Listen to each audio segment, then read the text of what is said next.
Okay, we're live. Hello, everybody. So we've got the lovely Sophia, Jeff, Angus, and then there's me today. And we're last week we sort of moved on from the subject of sin and how that's appearing in the nature of our adulteration of the natural world, and we were looking at good and how it and the restoration back to the root, away from an adulterated position. Today, Sophia's going to sort of give us a quick kind of overview of the story, and then maybe we'll see where we're at in it today. And she'll lead us through the rest of it. Thanks, Jonathan. So there was a slide when we started in part 1. So this is part 3 now of our discussions. So and it was Jeff's good idea really to just revisit this synopsis to check where we've been and where we're about to go as well. So really our first sessions were really about the dialogue on sin, the nature of matter, with the disciples. This was Jesus, the resurrected Jesus, talking to the disciples, and it's important to note here, the fragmentary nature of the text. So there's actually very little in there. So we were trying to read between the lines, so to speak. But also, secondly, that Mary actually hadn't made an appearance at this point. So it's really setting the metaphysics of the gospel up. And we had a little bit of a chat as well about whether it was Gnostic or Neoplatonic at that stage as well. And then in the second section, we as Jonathan mentioned, we talked about sin and goodness and so forth. From what I can see of this overview of the story, I think that probably meant that in our first 2 sessions we got through number 0.1. So I'm trying to make it look like we've actually got through more points than that, but I have to be honest that we probably didn't. So we've really got to where Mary had entered the scene, which is point 2. And for her to share what she's learned. So she, if you recollect from last week, she was the first really to see Jesus after the resurrection, and Jesus shared private teachings with her. She discussed the fact that she'd had a vision, and so Jesus is about to talk to her about the nature of the vision and how she saw that. And then what he will be doing is talking about his experience after he died, and really the nature of the cosmos that he saw, or the wisdom that he saw in relation to a soul journey. So I'm hoping that we can cover both of those points today, and then probably in the final session we'll recap on the wraths and the unrighteous powers, which is probably one of the more interesting parts of the story, and then really talk about the disciples' reactions to Mary after that. So that's kind of where we've been and where we're going and what we've got to do in the future. I don't know if anybody had anything else to say on that.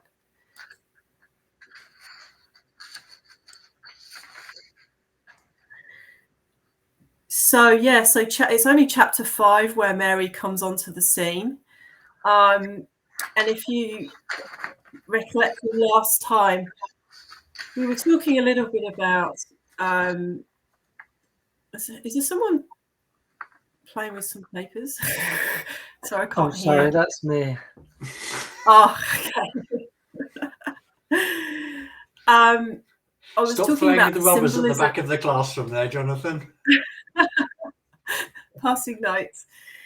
I was talking about the symbolism of Mary as a framing or a question, and that she's essentially a natural type of institution, and she carries through a consciousness, a divine mercy, through her presence, and then into the people, and the aim is that then they are carrying it into the world. So there's a kind of layers of natural divine framing that take mercy into the world, and we talked about things like art and music. So that's the way that the logos manifests through us, and virtue and those sorts of things. So they're kind of natural frames. And what I was trying to do last time was distinguish between the natural frames and the unnatural frames, or the artificial frames, so things like religion and institutions and those sorts of things that have a feeling of the natural framing, but they're actually man-made. And just to be very careful of those. And I mentioned there was a couple of the top two icons, so to speak, are actually not Mary Magdalene. So they're Mary, Mother of God, but essentially the one in the left there is her holding open her cloak, and it's her veil of mercy, and she's sheltering the people, and they are receiving mercy within that shelter, within that framing, within that question. So it's quite metaphysical in that way. It's like, who are they? What's the nature of the cosmos? And what's the question that's holding them? The big story. That's actually in reference to Mark Vernon's new book that maybe we can talk about at some point, Spiritual Intelligence. So the first question is about metaphysics and the big story. We've lost the slide. Sorry, that was me. I was just trying to get the book on screen there so that people could see it. But the slide is back up again now. Yeah. Do you want me to show you again? Yeah, go for it. There. Spiritual Intelligence in 7 steps. Okay. Mark Vernon. Okay, cool. Yeah. Loved Mark Vernon. Jeff put me onto him, and he's just amazing. So really that veil of mercy is reminding individuals of who they are as humans, the nature of the cosmos, the fact that they're protected, that there's love around them, and that they are going to be, their aim is to then share that mercy into the world. So it's a metaphysics, it's a big story that Mary helps to deliver. And then the second picture, I've forgotten what this icon's called, but it's really showing Mary as a throne for the divine logos. So the divine logos is coming through her. She's giving birth to that. Again, she's holding the question and the space. She's holding a space for the logos to come through. And this is really important when we think about frames as well, like divine frames as opposed to technological frames. Technological frames are designed not to give us space, and yet it's really the space that we need, the aporia, as Mark Vernon would call it, that kind of state of unknowing, or whatever it is, that holds a space that allows the logos to come through. So it's a divine feminine, essentially, way of governing. That we potentially are lacking today, and it might be one of the reasons why the Gospel of Mary was not a recognized text for inclusion into the Bible, because it's not patriarchal at all. So Mary comes onto the scene, and the disciples are all very stressed and worried. because we've just been talking about matter and perhaps the end of matter and sin and so forth. And if they didn't spare him, how will they spare us? So if Jesus wasn't saved, then certainly with them going out and spreading the message, there's a risk that they're going to get killed as well. Sophia, can I just interrupt a sec? Because before you move on to this bit, in Sure. the beginning of chapter 5, I'd just like to ask the question. You mentioned that Mary representing, in a sense, the natural manner of opening the frame for the Logos in this cloak of mercy, in this sort of manner of mercy. And then you mentioned technological frames, so also frames, and you said they don't, I understood you to mean they don't allow the Logos in. So I was just asking a question. If those are also frames, what do they let in? What are they a frame for?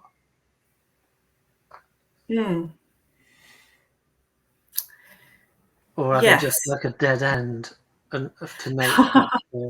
Well, they give I mean, this is just my interpretation of it. They're actually an imitation of the divine frame. And so you enter into it feeling like it's the right thing, it's merciful, it's full of love, etc. And it's only after you've gone through certain frames that you realize you've taken a wrong turn. And you're enmeshed, you're trapped, you're bonded to these frames. There's a really good, I know Angus loves the brothers Karamazov, yes. So there's an amazing chapter in that, the Grand Inquisitor, and it's really Ivan, who's the sort of the cynical brother that is explaining to Alyosha. He's created a poem, and it's essentially the Catholic Church. And Jesus comes back, and they've just burnt so many heretics, and the cardinal tells Jesus, "You're not welcome anymore. You made all these mistakes. We've got it sorted, and basically we're going to kill you." And it's just the most amazing chapter. I keep reading it because it really is a synopsis of this technological framing.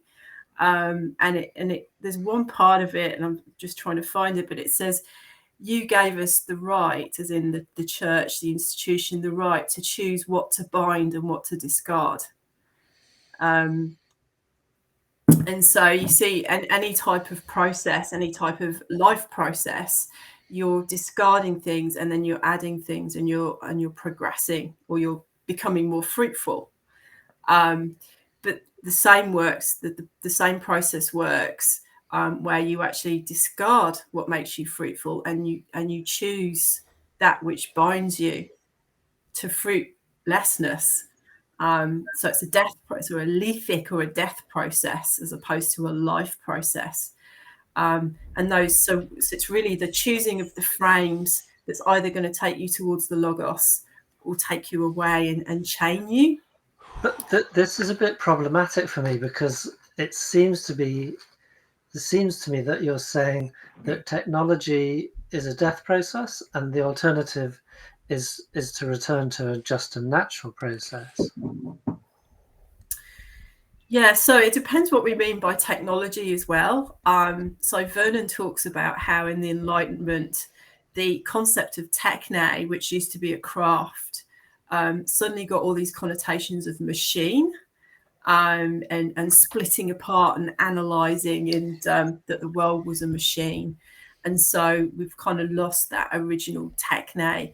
And he was really saying about it's important to think of techne more as being a musician rather than an engineer. So that's how originally, like, technology was thought more as music, as a craft that spreads beauty, as opposed to a way that the world can be controlled.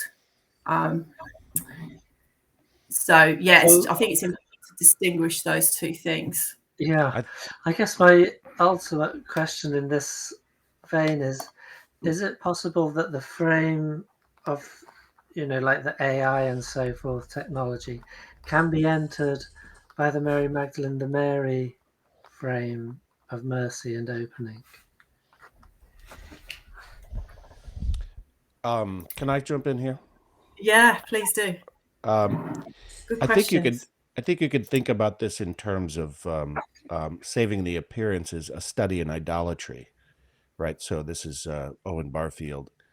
And then you can also frame it in terms of spiritual science as a foundation for social forms, where we're talking about a paradigmatic problem that results in the kind of technologies that consequentially bind us into a simulacrum, right? And so we're suspended in animation. Now that's not a problem normally, because we can see that as symptomological of the time, and that could be a window into reality, and the technologies can reflect reality, or I would say the mind technologies are ideologies, right? It's where, and we live in a time where coarse empiricism meets this deep moral impulse, and what comes out of it is a void, and what fills the void is it is what existentialism sort of gave birth to, in a certain sense, or describes, so to speak. So in order for this to I agree with you, Jonathan, that there's a point at which we're going to have to redeem that which is the simulation or the simulacrum, and we're going to have to find a way to heal that, but it's not going to happen until we can get under it paradigmatically, so that we're back to coaxing out or cultivating this moral impulse that Kryenbuhl so beautifully speaks about in that gorgeous article about Kant.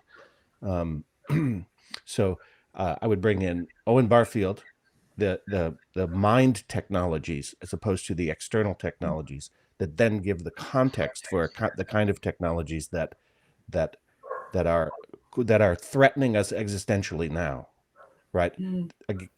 Again, they're self-exponentializing now, and now they are they're becoming what Zach Stein calls, there's a planetization that's happening as relates to the way in which these are binding us away from, contrary to nature. So our aim, our sin, is that we've lost the aim because we've started from a ideological paradigm rather than a paradigm that has to do with the harmonies of nature, say something like that. Correct. And that's one of the first levels of the frame, is the ideology. So it's a technology that's been created. And so in the past, when we used to have metaphysics, when we were allowed to talk about that, it meant that we were in the system, but we were also of the system. So it meant that we could actually step outside of the firmament and look out and look in to the system and say, I understand this is an ideology. And I can see it. I've got meta consciousness of that. But that has now been forgotten and not allowed. And Mark Vernon's just recently done a podcast on Bernardo Kastrup's book, which is looking at Carl Jung's metaphysics. And he talks about the impact of the lack of metaphysics on psychotherapy, and the replication crisis, and how we just what happens is if we've not got any foundations or any horizon, that basically you're spinning in space, and that's why we've got all these different ideas that are coming. We've lost Jonathan. Not only are we spinning in space, this is why I evoked spiritual science as a foundation for social forms, because what he does there is describes the way brain-bound intellectual thinking is destined to create institutions and forms that are destructive, because it itself is an expression of the part of us that is dying as an organism. So all of our ideologies will lead to Mao and Stalin and unbridled capitalism and social justice ideologies that are circular firing squads. So that frame is a materialistic frame. And I want to say that also that I think of this less patriarchal. It's definitely patriarchal, but more the dominant.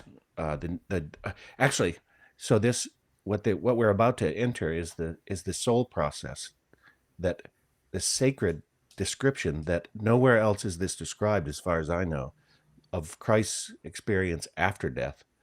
And this is a mirror of the soul process developmentally that we have to go through in order to master ourselves to some degree.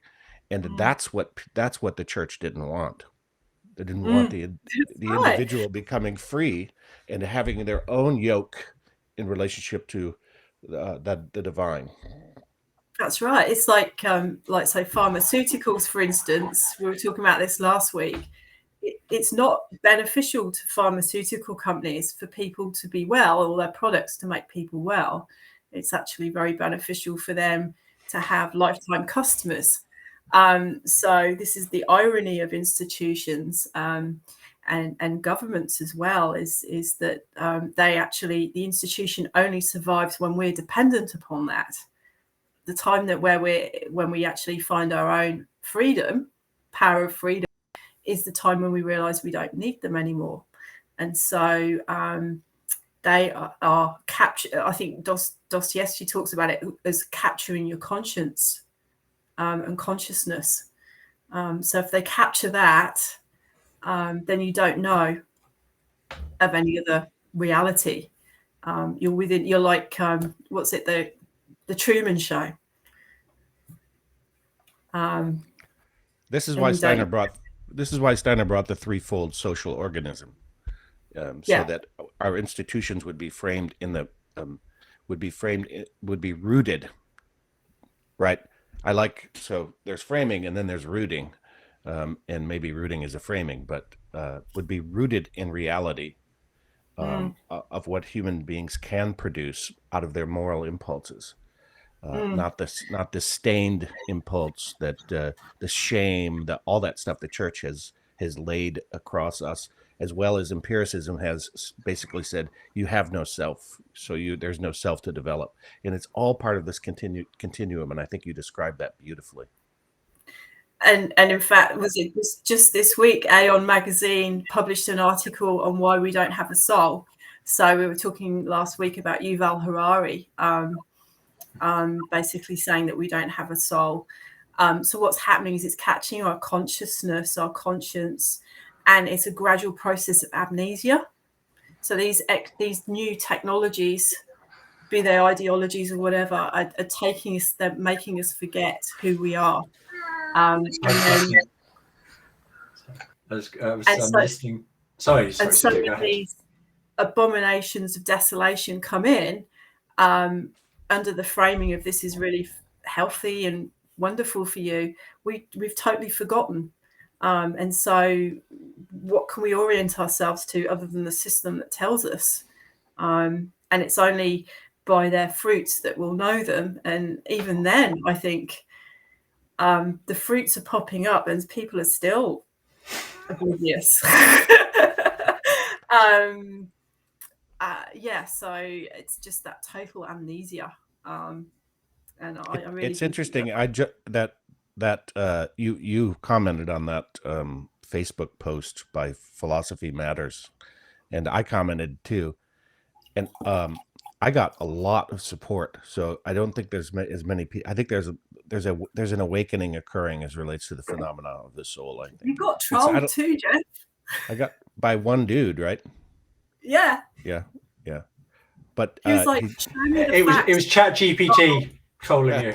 Probably. It's the poor robots. They're like, of course we don't have souls. You're just like us. exactly. That AI is projecting now that psychologically, isn't it? Yes. Yeah. I want to bring in this chat GPT in relation to what Sophia was saying there, because I was watching what's it called? The Del Bigtree show. Particularly good on vaccines and that type of thing. But they actually had an item about chat GPT this week, and they were reviewing this technology or technologies like implants. They've been testing these technologies over the last couple of years, seeing what happens to human beings who have these implants, and it was deeply fascinating. Some of the results of these experiments, that people coming out once they become somewhat dependent on AI, they experience a decision paralysis. This multiple times they were giving examples of how they felt like, I'm now completely incapable of making a decision. And I think it's really interesting. You mentioned know them by the fruit. So we've got this is one of the fruits coming out of the research of people that have been submitted in a more intense way to this AI technology. But also, I think another aspect of this, which is really interesting, is previous to AI, psychologists have long known that people who have let's call it a dead emotional life, or so like a very inactive emotional life, are also incapable of making decisions. They might be able to lay out all the different possibilities, but they can never then arrive at a decision to activate the will to say, right, I'm going to do that. And what I'm reading between the lines there is that the dead forces of intellectual feeling are becoming so intense in these people that have an intense experience of AI, that actually their feeling life dies. It dies. It's been killed. I'm not sure best how to express myself. And of course, machines are dead. So they're not alive. Yeah. So know them by their fruits. In decision paralysis, dying of the emotional life, inability to connect with other people. It's coming through loud and clear, but how many people are listening and taking this seriously and saying, okay, inform myself about it so that I don't become a death addict? Oh, good. So this is good. Yeah. This is good, because in the slide that's coming, or the slides that are coming, we're going to be dealing with the soul processes that help us overcome that. So we could be moving forward and modeling that. I just want to remind people as well, in Dostoevsky, the cardinal says, man is tormented by no greater anxiety than to find someone quickly to whom you can hand over that gift of freedom. So it's really saying that man hates to make decisions and is very, very willing to give that freedom up to someone else, that kind of existential terror of, I've got freedom of choice. Do I go left or right? I can't cope with this choice. I'm going to hand it over to church. I'd like to warn us against thinking that ubiquitous conditioning is what the nature of it is to be a human being, because this can turn pretty cynical pretty quickly. We have institutions that condition people to have that response, because they don't have. It's like Frankenstein again. They don't have the tools to take up their carriage and walk, right? So and it's symptomatic also of the dead empiricism of the time in which we live, because it has no language for this moral impulse that is actually inherently good. There's an inherent goodness to human nature, and it's a sin against human nature that is the first original sin, I would argue, that results against our sinning against nature as a whole, or adulterating nature as a whole. And I think we need to remind ourselves that we this, again, I'm referring to this Kryenbuhl article, where I just, if you feel the strong establishment of this moral impulse is what we're meant to be, and our institutions can provide for that, particularly education. And then also, we have the tools based on this description that that the Christ is about to give, as relates to what it is that the soul process needs to go through in order to resurrect. This dying is somewhat necessary. It's symptomatic of the impulse toward freedom, and we're also in danger of self-extinction. So we gotta move forward, Yeah, that's right. So just going back to the slide, with entering Mary. And so, as you can see, the first thing that she really does is she consoles them. And so this is really looking at the feminine type of governance versus the masculine.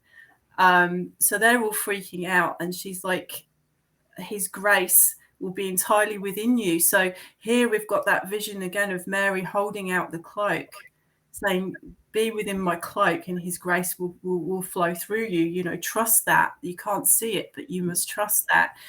And if you remember, we were talking last week about the souk, and the lady being at the front of the souk and deciding whether people were morally okay to come in or not, depending on whether they've been to the brothel or they've had some catharsis in the temple at the top of the mountain. And so this is a real feminine governance type of reaction as well, is have you been a good boy or girl, or otherwise you're not allowed in my souk. She's outside, she's on the limen, she's on the threshold, and she's ushering people through into different dimensions as well. So there's mention of Mary being like a shepherd or a gate or a lighthouse. These types of words are used to describe, or not, it wouldn't be a lighthouse, it'd be a beacon, because they didn't probably have lighthouses back in those days. So and teaching as well, those sorts of things are very like feminine governance qualities. So you can see that there, where she says, don't grieve or be irresolute. She's reminding them of that grace that they can't feel because they're panicking. And that's an interesting point as well, is that fear that comes in. I feel that it's like it's a Daimon. It's something that stops, it blinds them to the mercy.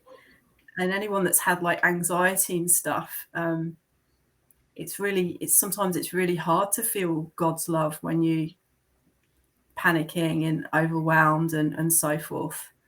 And you just do need a big hug from Mary. And then she goes on to, sorry, to say one thing there. This is the moment of also that resentment is born, and you could see that these guys were going to go off into a fractured resentment process, because it's not fair, they're that outside world is a threat, right? And she holds them from going into this again, a fractured, as Nietzsche put, resentment. That's right. She draws them back into spirit. Don't be fearful, come back. And fear is one of the powers that we'll encounter in the next few slides. Just on that topic of fear there, because with somebody else, I'm looking closely at the Luke Gospel, and one of the things that we just looked at the first 3-4 chapters, and the amount of times that the word fear crops up, it really is fascinating. You've got this fear stroke awe that's used so often in the Bible, and when it seems strange, I think, when you talk about people. We the general conception is God. He's a pretty swell guy. He's pretty good, isn't he? So the last thing you'd expect people is like they go into a temple, they have a vision, and they come out looking like they've had the fear of God put into them. But there is actually I think there's something interesting going on here. I think, did we talk about direction in space a little bit last time? Left, right, up, down, front, back, or am I imagining things here? I think we No, did. no, go on, because I had a most interesting conversation as relates to Valentin Tomberg's book. Yes. Is that what you're talking about? It is actually. I had to revisit it. This is your book, Sophia. Can you see it? Oh, yes. This is Valentin Tomberg. So he actually goes quite deeply into this left, right, up, down. But this front back, he relates it to the scourging, I believe, of Christ. But so this forward, it's like in front of us is it's like also presented as fear in this Tomberg work. But I have also read this idea that fear was the natural response to the mysteries of the macrocosm. So like the vastness of space, where so like our eye sort of like just disappears. So like this was this would create fear in the initiate unless she was like sufficiently well prepared. So fear is like a natural, a human reaction to an experience of the macrocosm, and shame is so like it's backwards in space on us, so like on it's like behind us, and that's the soul reaction to an initiation into the microcosm, into what we are. And I seem to be like increasingly connecting it. I'm not saying this is right or wrong. It's just like this is what's happening with me at the moment. Often I'm connecting this word fear in particular with this is so like the awesomeness, the unfathomable like greatness of it's like expanding into the macrocosm that creates this ego dissolving fear, for which obviously Christ is the antidote. So just because you mentioned fear a couple of times, I wanted to bring that in. It sounded like it resonated with something Jeff was looking at. It's also very appropriate to where we are in the text because of the dissolution of the unity of that group, and the way she holds that together. And in that Valentin Tomberg work, he talks about there's a reversal that occurs. First of all, she does not waver. He's the macrocosm standing there, and she does not waver. No combinatorial explosion there, right? So she does not waver. What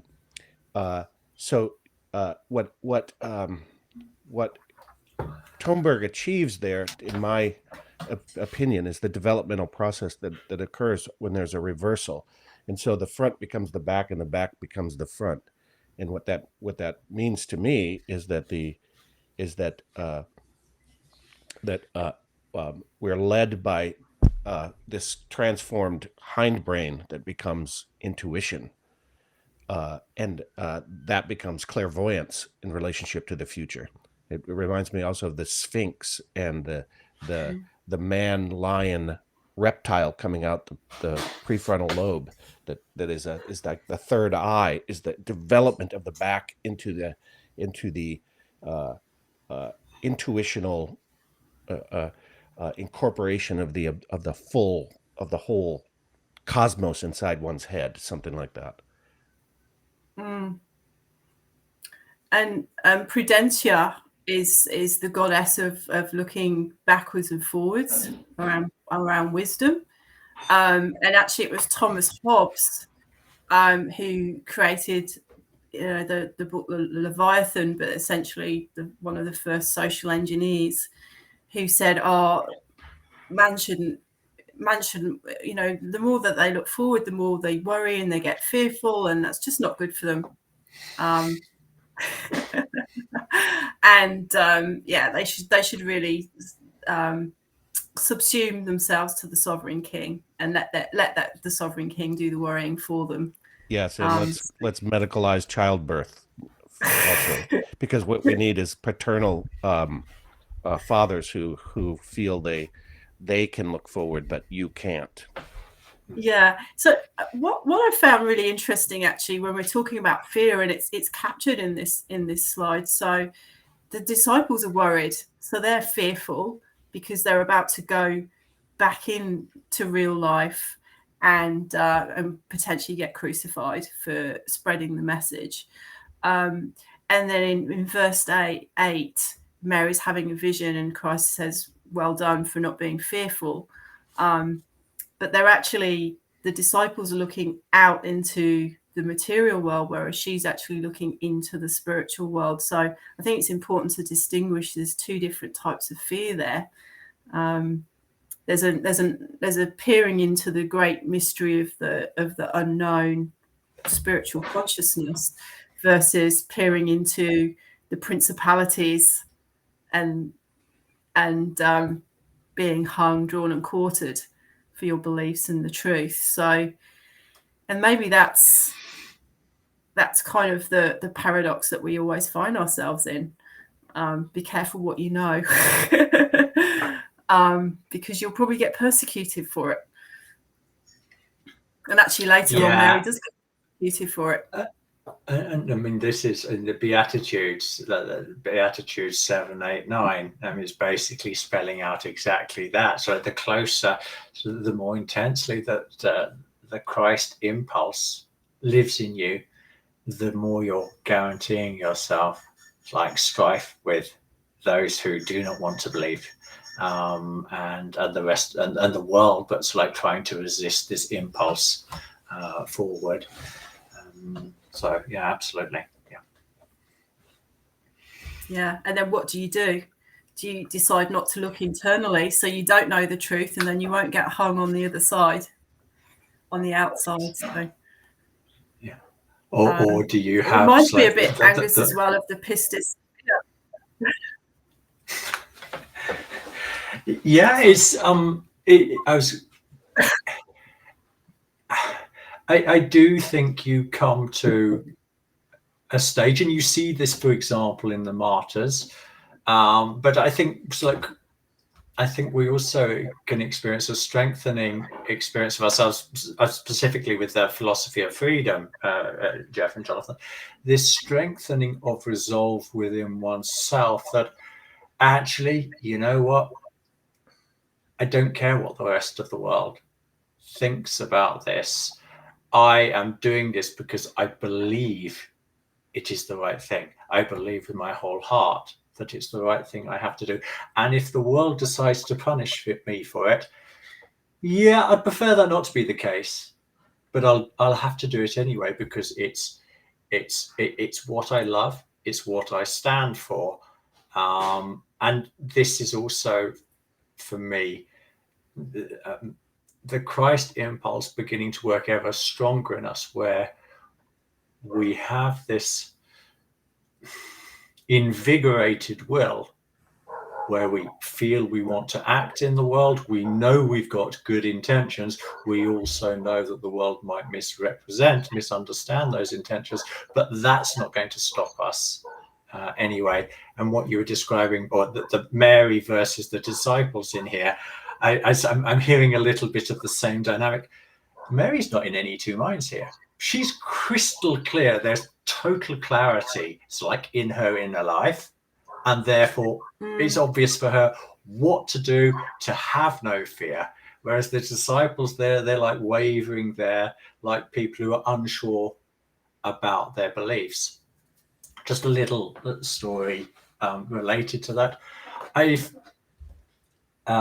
remember well a conversation. I had a pupil many years ago. It's like very, very devout Christians, like extremely active in the church. And he was getting towards the end of his life. And we were actually talking a bit about Jonathan. We used to have John, not Jonathan, not Jonathan, sorry, John, the Gospel of John.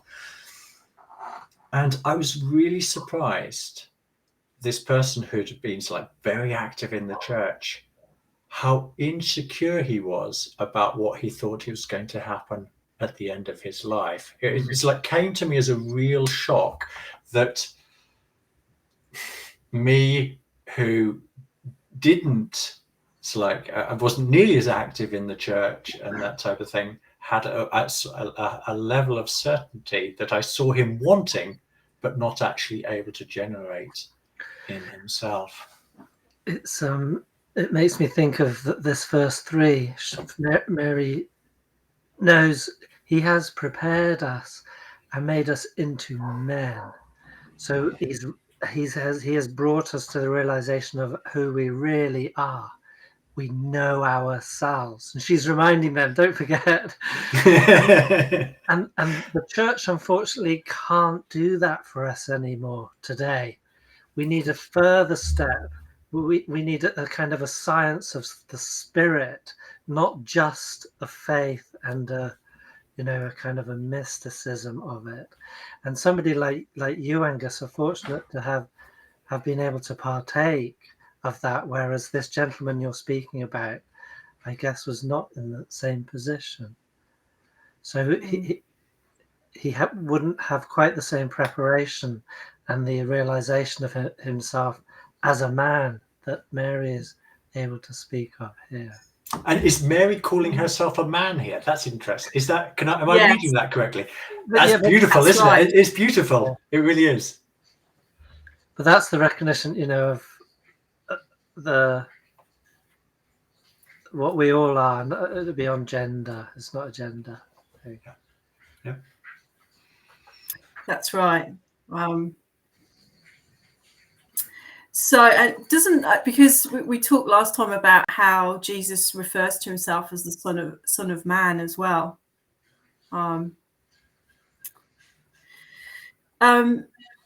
So Peter's got the balls to say, actually be interested in what Mary, because you can imagine the others are like, I don't want to hear it, or maybe a bit jealous, and he actually asked the question. He's taking her cue. And the question is, yeah. So in a way, he's become the woman after what she said. He's asking the question because there's no other woman in the room, so to speak. Because the question, the framing is typically a feminine energy, and she says, I saw you in a vision, and he said, blessed are you that did not waver, so that you weren't scared. For where the mind is, there is the treasure. And we talked before about the mind as being the place of the spirit, the home of the spirit, mother mind.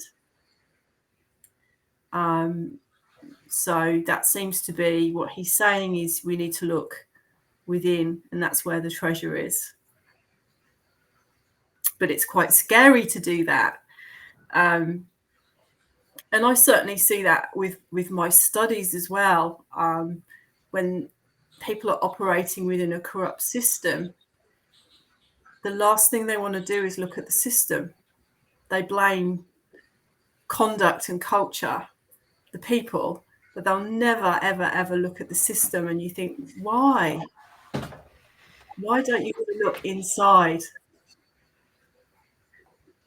They're terrified. Maybe it's because also that they're not of the system, they're always in the system. So how can they critique the system? Maybe they know that they'll be spinning. or potentially it might be because once they look inside the system, then they have to look inside themselves, and that's an area they don't want to look at. By system, what do you mean by system? So here I'm looking at the material system. So the corrupt system that they're operating, it might be like the financial markets, or within a particular bank or whatever it is. But if something goes wrong in the system, the only thing that they say is it's humans, it's conduct, it's culture, these sort of sociological terms. But they never say it's the system, ever. You mean the mental construct that created the system? Oh, well, just even the network of the policies and the frameworks and the processes and the beliefs, right. And so all of these different frames, those technological frames that we were talking before, that together collectively make a bank. Right. Or so you're saying that that person's fault or that person's, but without looking at the whole picture within which everyone's trapped. It's another picture of the simulation. The simulation of that is inevitable coming from materialism, right? Because the system becomes the soul of the organization, but it's a soul that's cut off from reality, and it's a soul that's been denied already. So, but it's still there. It's going to have what Cranfield describes as the negative spiritual impulse. It's going to be ensouled, and you're going to identify with it. And if you question the system, you question your own identity, and then you're gone. You're lost. Really? Right, and that's inevitable from a brain-bound materialistic mindset that doesn't take cultivating the moral impulse as central to that which goes forth and if fruitfully produces. It reminds me of the idea of sort of like group souls or folk souls, that they've been an essential part of the growth of cultures, like over the past millennia. But this is a very new phenomena in the sense of people identifying so strongly with a system. This takes like a massive organization like Facebook or Google, and the type of people that they bring into themselves, or bring into the organization to maintain the organization. And inevitably, if you're going to survive in that environment, you're going to have to integrate yourself somehow into it. And people, I'm sure some people do manage to stay like completely true to their own individual value systems within there. But then a lot of people will also find that they have to compromise. I mean, I work as a teacher. There's certain things that I have to, that I don't think are ultimately for the benefit of for the pupils. I think there would be lots of better ways of doing it, but the system as it is better than no system. So I'm in this eternal, it's like conflict. It's better than having nothing, but that it's a long way from perfect. So how do I work towards like creating it's like something slightly better? And unfortunately, it's like as a teacher, you do have a level of freedom within the class to do that without sort of necessarily affecting the superstructures within the system. I think that's very insightful, because I think it's Go ahead. No, you go, Jonathan.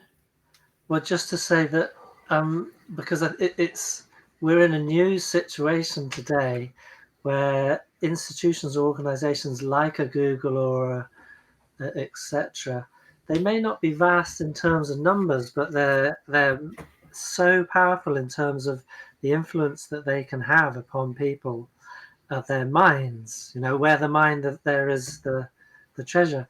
And at the top, at least, they're very conscious of this, and they have missions. They this is our mission, is to turn the world into this kind Singularity. of manner. Yeah. I'm That's experiencing. taking over from folk souls. I'm experiencing a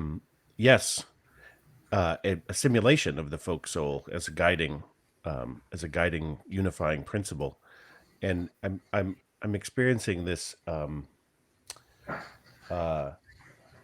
hope because of this, though, because people are reality is going to speak to people. They have no choice, you know.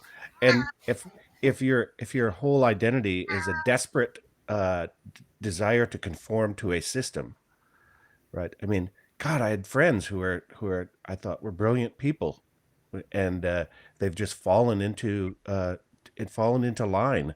And I know them. I know they're not going to be happy with when reality snaps back at them. They're not going to be happy people. They're going to be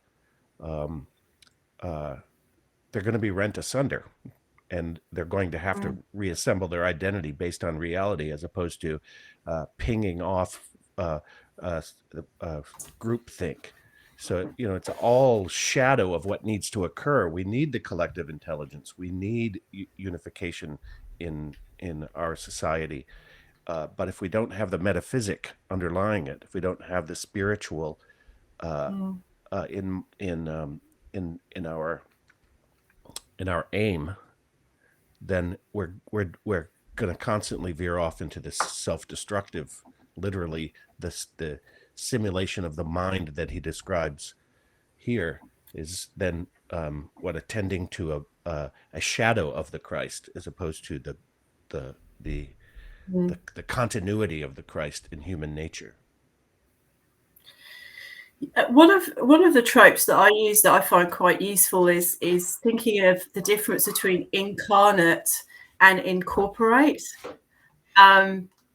So one of them, you end up manifesting God, and which is the incarnate, but in the incorporate, you end up being someone else's body, the institution's body.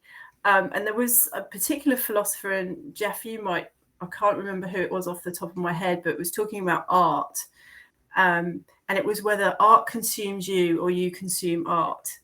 And you think that if art consumed you, that sounds pretty bad. But actually, that's the right way that it should be. So if you interrelate or participate with art, it's meant to actually make you into a better person. It's meant to help you grow.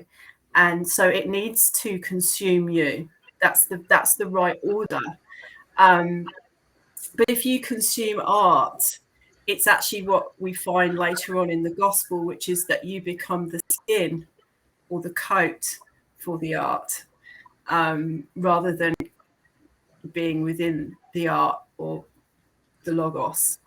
And that is incarnate when you're within it, and that's incorporate when you're without it. That's something like, it's a trope that I'm playing with at the moment to try and show the difference between the mercy technology versus the deadly technology. Yeah. So where ideas have real, not metaphorical, analogical, but they have real life, and that they can live within you, and that living force can create new fruits. It can create new action. It can create new emotional responses to the life around you.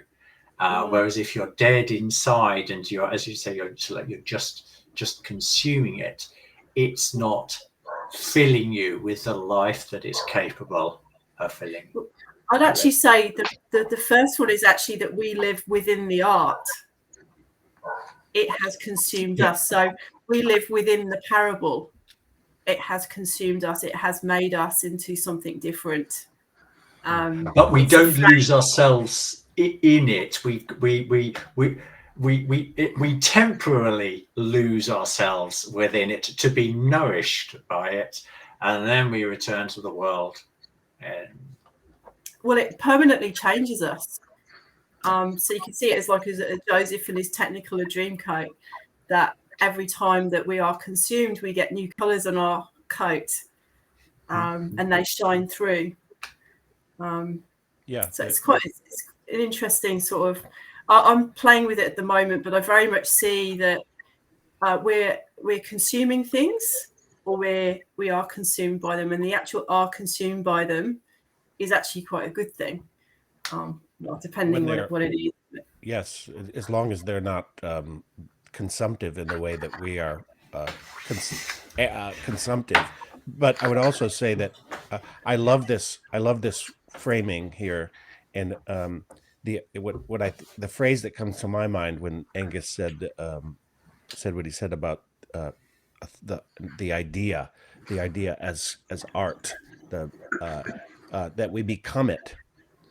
Right, that's the whole, that we become the body of Christ, that we become the beauty, that we become that which we attend to, and that's inevitable.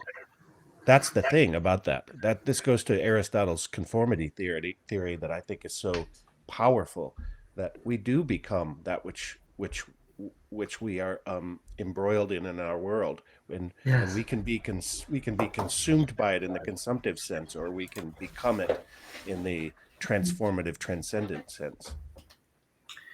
So let's move on, because we've only got one slide. So and this, I think, is one of our favourite slides, because Mary says, I said to him, Lord, how does he who sees the vision see it? Is it through the soul or the spirit? And he says, he does not see through the soul nor the spirit, but the mind that is between the two.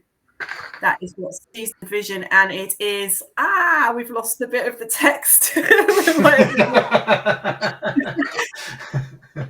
Oh, it's a bit of a cliffhanger here. I think this is really, we were talking last time about understand, as being interstand. So it's actually stepping out of your body into a space between, which is kind of a process of love as well. It's like standing in someone else's shoes, or trying to forget yourself and step out into some sort of holding vessel, a space of unknowing, a space of aporia, or whatever it is. And it's through that the logos flows through. And I really sort of see that in this particular part of the gospel, is that call for standing outside of the soul and the spirit, in the space between. And that's where true understanding flows, the light of understanding flows. I didn't know if you guys had any thoughts on that. What brings to my mind straight away is what we were just talking about, which is like the space between the art and oneself, and within that is where the real creation, the real art occurs. And in this is why mental pictures, our imaginations, our intuitions are so important, because that's a kind of like a picture we make of what we are to become or to do. It can change us from here to there. But just between this is an amazing thing. If there's the other, like there's the outer and there's the inner, and then it seems to me you're talking about standing on a place which is neither of those. Well, I think that the soul and the spirit are both inner. I've read somewhere else that the soul is the throne or the seat of the spirit. So the soul is the holding place where the spirit comes to sit. Okay. But I don't think it was in this particular text. It was somewhere else. I think it might have actually been Vernon that said that. But actually what Jesus is saying here is to step out of all of those types of constructs, or those framings, and stand into something else, that is pure Freedom. potential. Yeah, I was looking at the word between, which suggests it's not somewhere else, but it's actually between those two. It's not, any other where else. Yeah, it's I see it as freedom, as for the free eye, that we independently engender in concert with the soul and the spirit. So that which arises between them is an I-ness that is the Christ consciousness, the vessel for the Christ consciousness.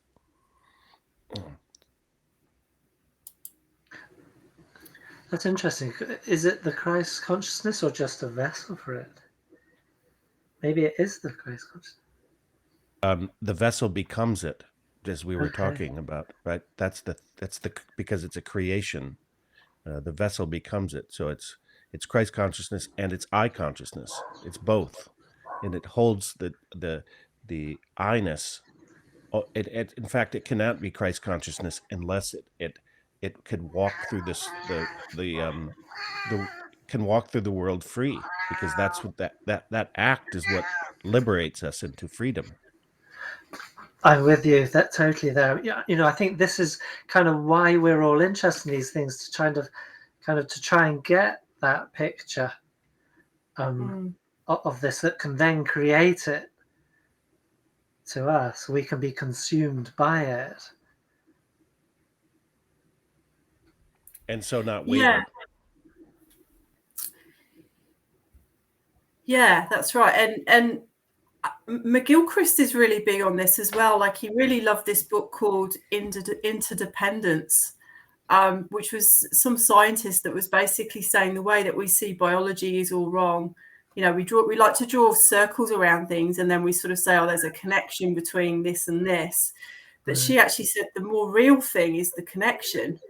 The thing that we've encircled is illusion. It's just to help. It's like a map to help us really see things, but the real essence of things are flows between. It's like energy flows, essentially, and that's and if we think about our bodies and atoms and all that kind of thing, it's kind of how we're made up, right? We don't actually have really a skin, or it's not as easy as I finish here and the world starts there. Actually, there's this whole aura of energy around me and all those sorts of things. And this is what this book Interdependence was talking about. And I very much see this as trying to say, actually, that the reality of the world is more to do with flows and energy. So step out of those kind of constructs that you've created, and see yourself as that, which is a real love type of mindset as well, isn't it?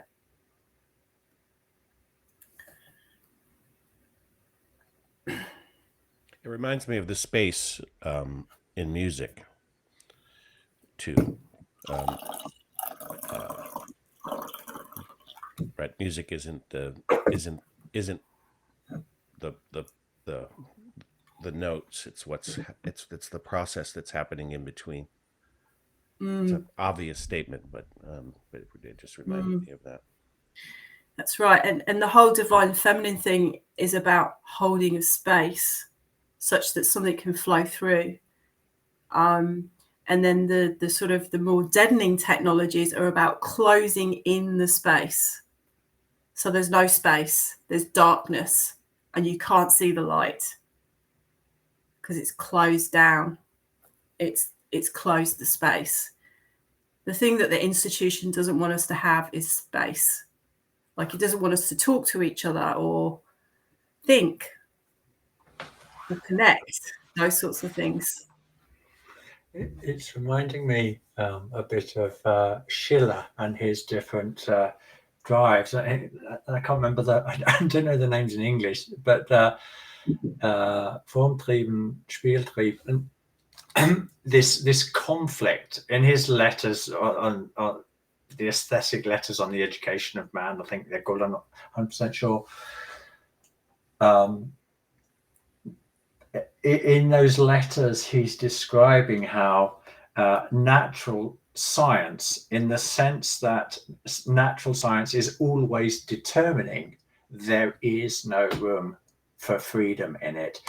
So the extent to which you can bring laws and governance and all of these type of processes into a organization or into your own life, the more you actually deaden the possibility for that Spieltrieb, that's like the freedom to play.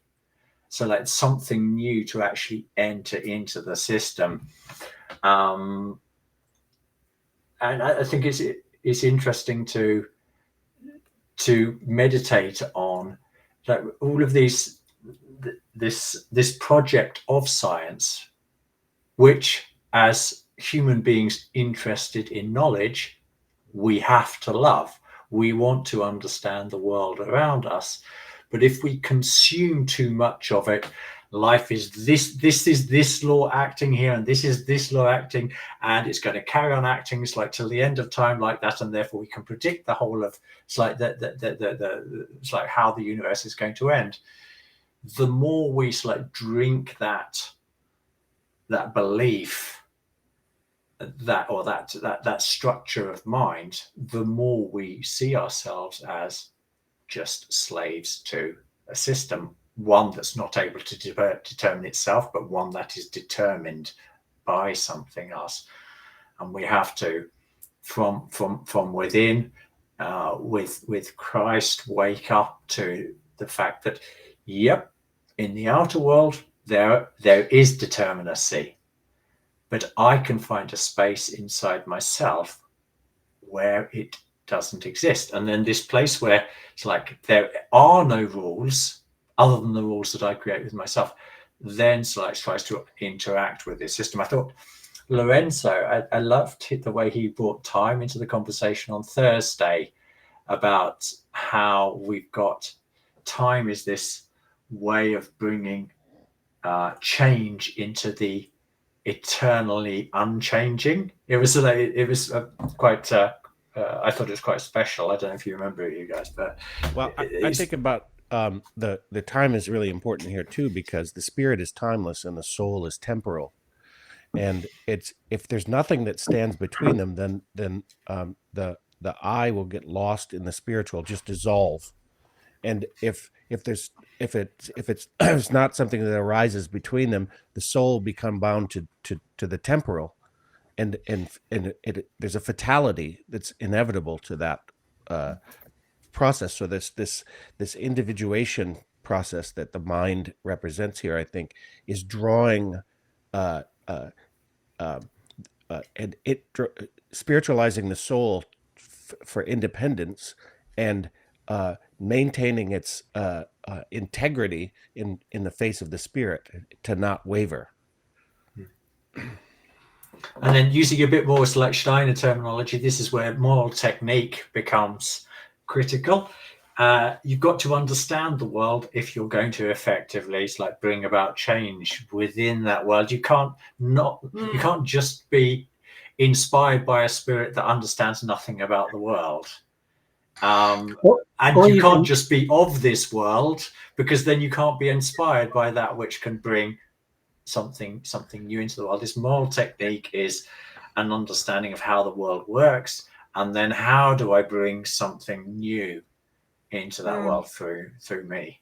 Correct me if I'm wrong, but I think Matt made a little misstep when he said that the I only exists on Earth, because I think what he's talking about is I consciousness, which is not the I, but it is the I knowing itself, or creating something that is a ground. Without the grounding of the earth, there's that thing that needs that higher being that we're trying to work with, the spiritual and the soul and the material, to bring about, can't find a place. It can't find its footing. It can't be it can't do anything fruitful here on earth. And it's this technology explosion is a just desperation to get something done. The work ethic in the United States is famous for this just blind will just to do shit. But this is going back several chapters in the Philosophy of Freedom, but Steiner also does make the point very clearly. Once true eye consciousness has been arrived at thanks to living within the body, then it's there it lives in the spirit as well. So it is no longer dependent on the physical a body. Yeah. Yeah, exactly. Yeah. That's the resurrection we're just about to hear about. Right. Sorry, I'm jumping the gun again. No, it's okay. And last week we were talking about avatars as well. So the soul is the grounding in the spiritual realm, and then the physical body is the grounding in the physical realm. And essentially God needs, or the Logos needs, those avatars to be able to explore and learn with us. And I'm presuming then that there's more techne after that as well. So there's avatar after avatar, but it's sort of a natural framing. John, the slides back up there. Sorry. Let's move on. Let's get into the. Okay. So now we've missed three and a bit chapters. That's just missing. Chapter 8, yeah. So yeah, that's right. We've moved from chapter 5, verse 11, from the vision. But essentially, this is now the Saviour's revelation to Mary. So Mary is recounting the revelation. There are quite a few bits here that are missing, but what's happened is that the scholars have triangulated with other gospels, other religious texts to work out what was missing. And so this is really the Christ's account of what happened in those few days that he went AWOL.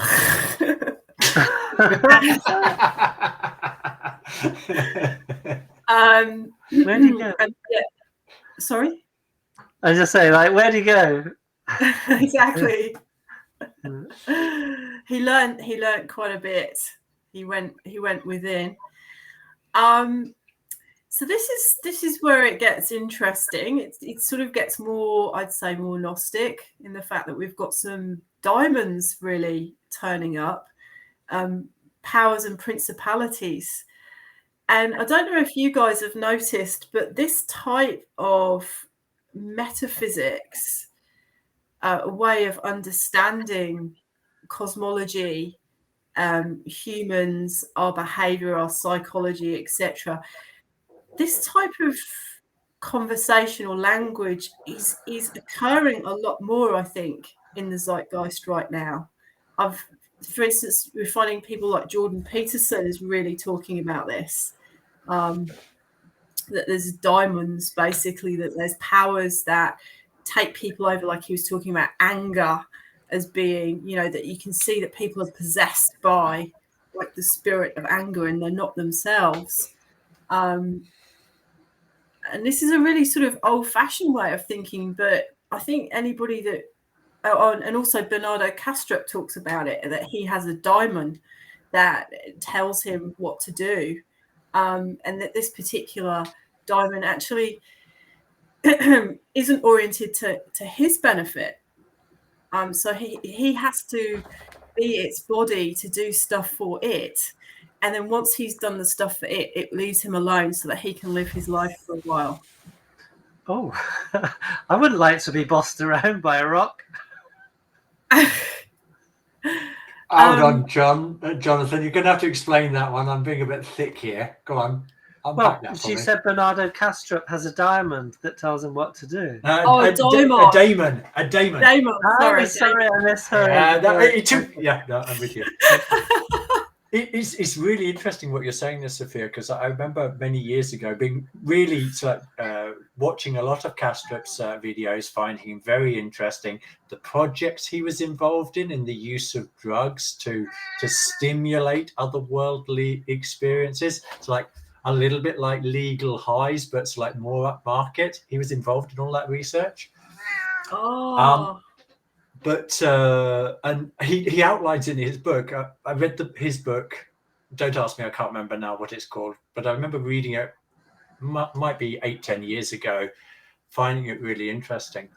But actually, what I'm finding even more interesting, what you're talking about here, is this idea of I would call it Dostoevsky. We're back to Dostoevsky's double here. The way you just described Kastrup's like own mental battles, I mean, you can go back to Dostoevsky's The Double and let's see this picture of this conflict. Like it's like, who is the real me? Where am I? And the reason this is so interesting is because this is a place where Steiner says humanity is walking towards this, is moving towards this inevitable state where we will experience ourselves as that we will experience more intensely the split between our higher ego and our earthly ego. And if we're not able to find some reconciliation in that, then it can lead to this destructive slave-like mentality. As no, slave-like mentality is not the right. This powerlessness, where something is taking over me, and it's not. Yeah, I'm a little bit stuck as to what to say there. So if somebody wants to, it sounds like a come in. wrestling. Like you're not just your own person, but there's a continual wrestling with something else. And I think in the olden days, people, they did really believe that people were possessed, right? That's what exorcisms were about. Yeah. That you were possessed with some sort of miasma, that came over you, whatever it was, that you weren't quite yourself, and that needed to be cleansed. One of the things that I noticed, I had something like bad happen to me this week, which was to do with my property, and I realised that for some reason that legally I don't have access to my property. Because the guy that built this house was a councillor, and he did something fraudulent, which meant that he put the entrance of the house on a private road, which we don't have an easement for. But basically, because he's a councillor, he got away with it. He subsequently died or something. I don't know. I've bought the house, and it's come with all of this nightmare. And what I found was it triggered this thing in me where I'm like, I can't access my house anymore. Like, it's trespass for me to, this is meant to be my haven and all this kind of thing. And the anxiety, and then I couldn't sleep, and then I couldn't eat, and then I felt like I can't live anymore. This is terrible. And there was this chatter in my mind that was like, well, how about you do this, and you could fix it that way, or well, if you don't fix it now, this could go wrong. And it was telling me all these risks and all these things that I could do to fix it. But what I realized was that it was pretending that it cared, and it was like, oh, these are all the risks to your safety, and really this is the resolution, but the resolutions were going to take me further and further and further down. And like a lead weight, it was going to take me down. And it reminded me a bit of the government. They sort of pretend that they really care about you, but they're kind of scaring you all the time. Or, oh, this could go wrong. That could be, and I imagine police knocking at my door going, trespass, you don't use your driveway, and this kind of thing. And suddenly, and I was listening to Vernon, and he was talking about an Ignatius, and the concept of consolation and desolation. And he said, if you feel that your world is expanding and more God is entering, then that's consolation. But if you feel like your world is narrowing and you're getting further from God, then that's desolation. And I thought, this thing that's going on in my mind isn't me. It's possessed me. I can't sleep. I can't eat. It's like I'm getting palpitations or whatever. And I feel desolate. And then I suddenly thought, I need to tell this thing to go. And I did. And it made me feel better. And I realized that this was all, material stuff that I was worried about. But it was coming into my spirit. And I was like, I don't want to live anymore. This is terrible. Like, I can't deal with this torment. But as soon as I realized, it could be a figment of my imagination, that it was a being that wasn't me, that was just, and I went, go away. I do not want you here. You're not me. You're pretending to be me and you're pretending to care, but you're just killing me. Go. It actually really helped. Just to have that metaphysics of thinking that there are diamonds in there that pretend to be you and that they care, but they bloody well don't care about you at all. So I don't know if any of you have come across anything like that. That's a horrible experience you had, and I'm really sorry for that. And it's amazing response, the way you responded to me. It's so inspiring. What I hear is Ahriman. I hear Ahriman because this is the being that literally lives inside us from birth, and can't go through the gates of death, has to exit. And when we go through a sort of soul death like that, we leave him behind, right? We leave that capture, that absolute capture that it's trying to just blithely, gravitationally still trying to pull us in and pull us in and pull us in to an entombment, right? To stay within the bounded body brain network that just results in absolute exhaustion, of desolation, desolation, and it's not real. I mean, it's real because one has to wrestle with it, but it's not real in the sense that it actually has power unless you give it power, in a sense. And it doesn't have humor. It doesn't know truth. It doesn't know how to speak to the deepest human impulses.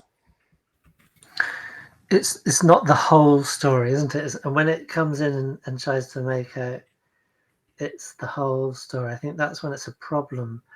Because, Sophia, you asked if we've had similar experiences, and I can't speak to something where I've had it so encapsulated, so kind of viscerally and powerfully in a moment, because it's, with me, it's been more a tendency of the sort of, yes, these are in my life and they're trying to take away my life, so I need to find their place, rather than just being able to say, get out, and they just disappear.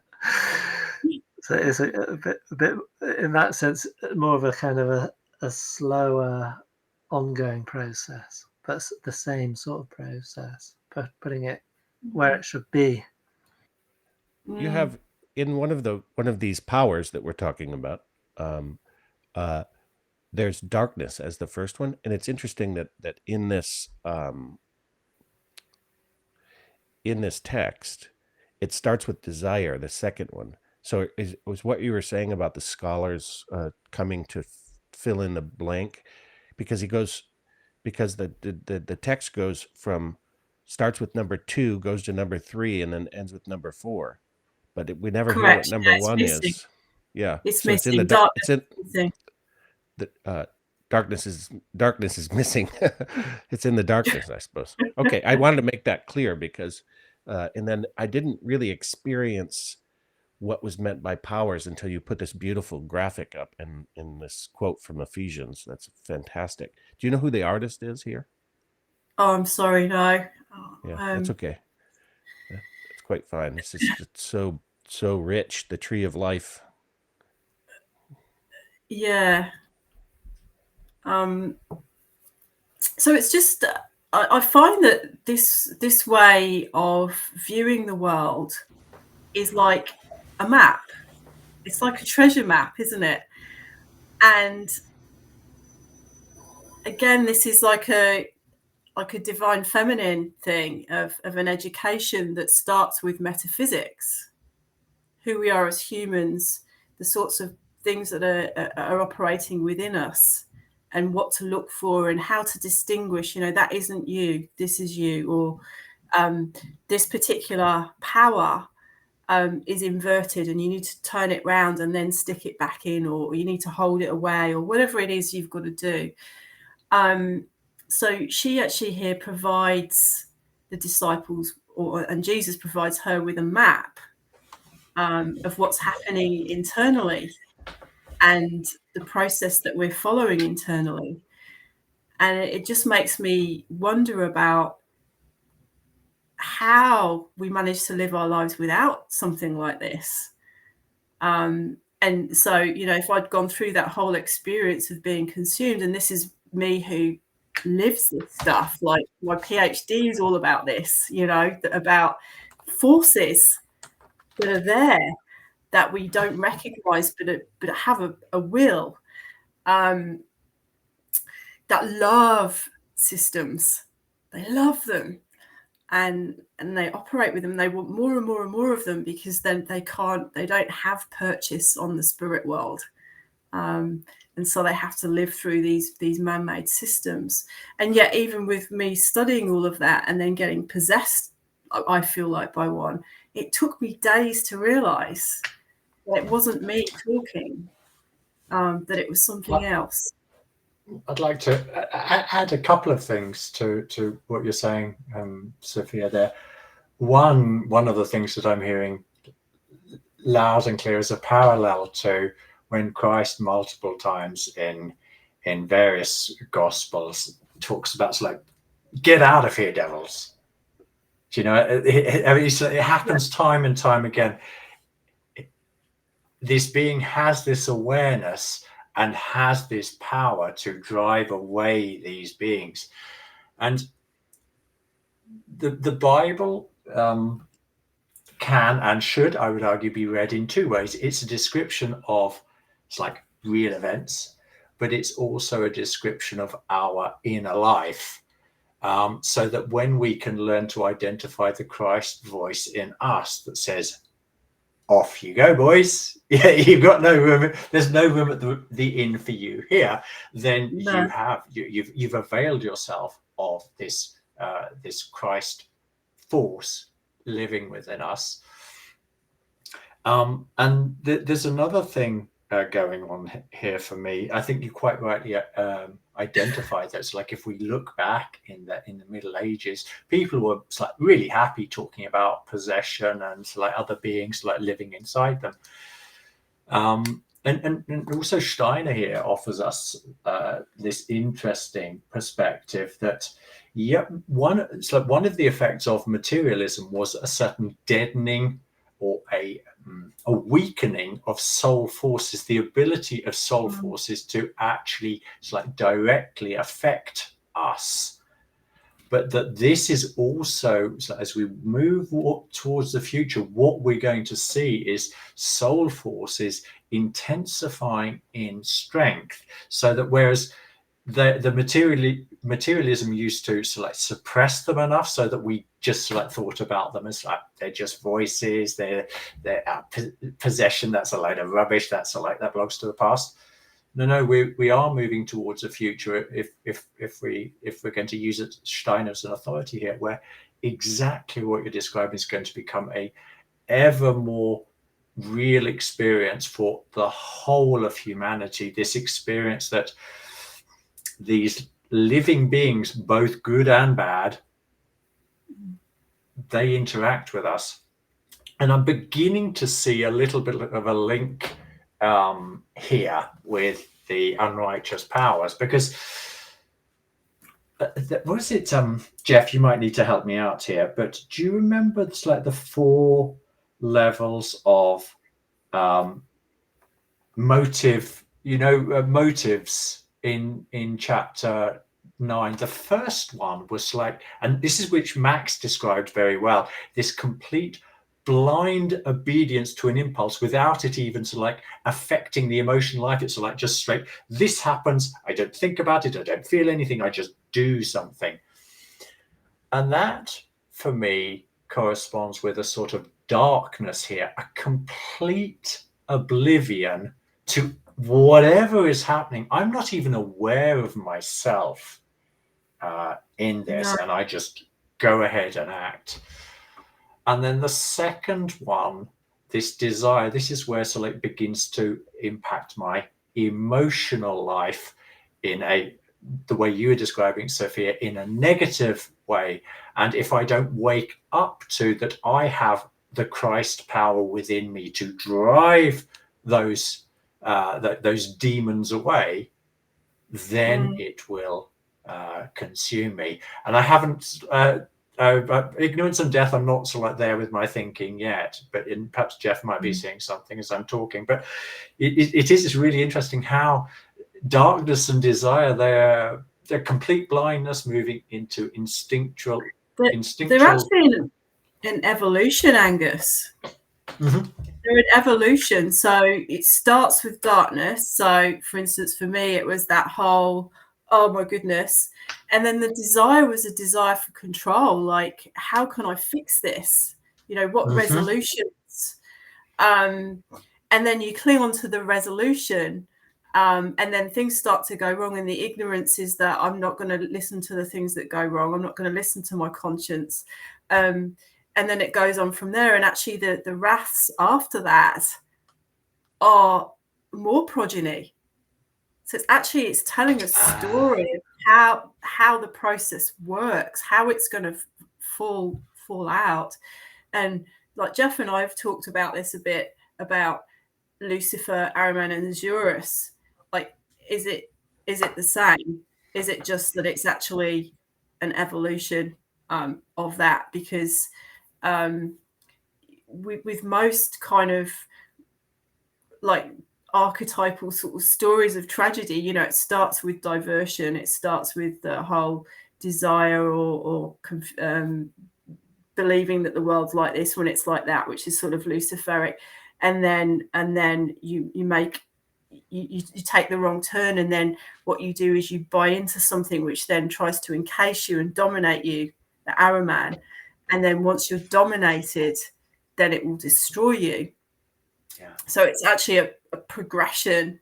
It's like a natural progression. I'm not saying that they're the same thing, but it's almost like that they are. It's like, over to you, kiddo. I'm going to hand over to you. It's like an evolution. And I see this as very much as a story as well of, first you start with darkness. It's like the slippery slope. Exactly right. That's what you're saying, yeah. Yeah. Exactly right. And like the Pistis Sophia, you start going down and down and down. Lead really talks to me here. Mm-hmm. That being dragged down, like that element of lead being in you, sort of deadening you and weighing you down as you go. This is really, really, really rich. Angus, I want to go back and look at the 4 driving forces that you're describing, because it's gonna map beautifully. Also, there's the evolution is the creation story in a way, right? Because in the beginning was darkness in a sense, right? And the light shone into the darkness, and the darkness knew it not, and the darkness does not know. That's the thing, and then the Prince of Darkness. So if you have Ahriman in history, he was the Lord of Darkness in the Zarathustrian mysteries, right? Zoroastrianism. That was his job, was to lord over the darkness and to make sure people stayed in the darkness, say, or something like that. And I think it's really important also to keep Lucifer and Errorman apart. That they are, I wouldn't say that they're an evolution of each other. I'd say that they are where one holds sway, the other comes in and moves the devolutionary vicious vortex downward into ignorance, which is a kind of darkness at a different level, and then Errorman's there with ignorance, and that becomes deception and lies and ideologies and the capture of people in that ideological entombment in the skull, and then death, right? And then at death, Errorman can't go through that, and then there's this new opportunity, right, to go into the darkness and come back out, and this is the story that we're. It's not just a story, is it? It's our own stories. It's our reality. Own inner processes. Yeah, it's the reality process. And I would also like to map on. I can't do it because I haven't thought about it until now. But I'd like to map on the fourfoldness here as relates to the. I was just going to go there. Jeff. And of course the seven are going to have to do with all of the planetary seven. Yes. It's going to have to do with the the seven life processes, which are super key as relates to the resurrection. My God, it's like an epistemology of the resurrection is possible. That's unbelievably important as relates to spiritual understanding. Go for it. Let me go there with the four. Let me go there with the four because you're reading my. So basically, if there is no light in the ego, so if Christ isn't in the ego, there is darkness there. I am not conscious of myself. If that lack of awareness of myself continues into the astral body, the body of desires, if it is an unhealthy impulse, I will feel it it will live in my feeling life. So it's already like gone. It's like it's embodied itself in the astral realm, and my experience of that will be through the feeling life, and that's Lucifer. And so I made a joke whilst you were talking, Jeff, about your pronunciation of Errorman. I'm not being nasty about it, but like, so you calling him Errorman, perfect. Because what is Errorman? He is the liar. It is the ignorance of the world. It is the creator of falseness. Lucifer isn't a liar.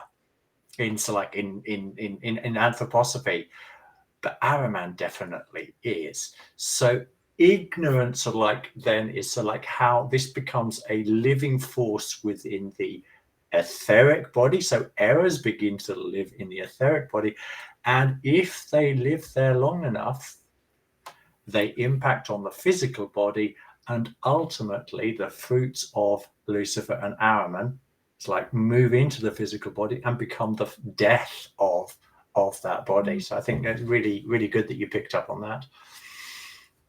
Yeah, we also are starting at the beginning again, and when there's in the narrative there's the talk of what is it that it's a forecasting of this moment. What is it? I lost it. It'll come back to me. Are you talking about from this text, from the Gospel of Mary? Yes. Yeah,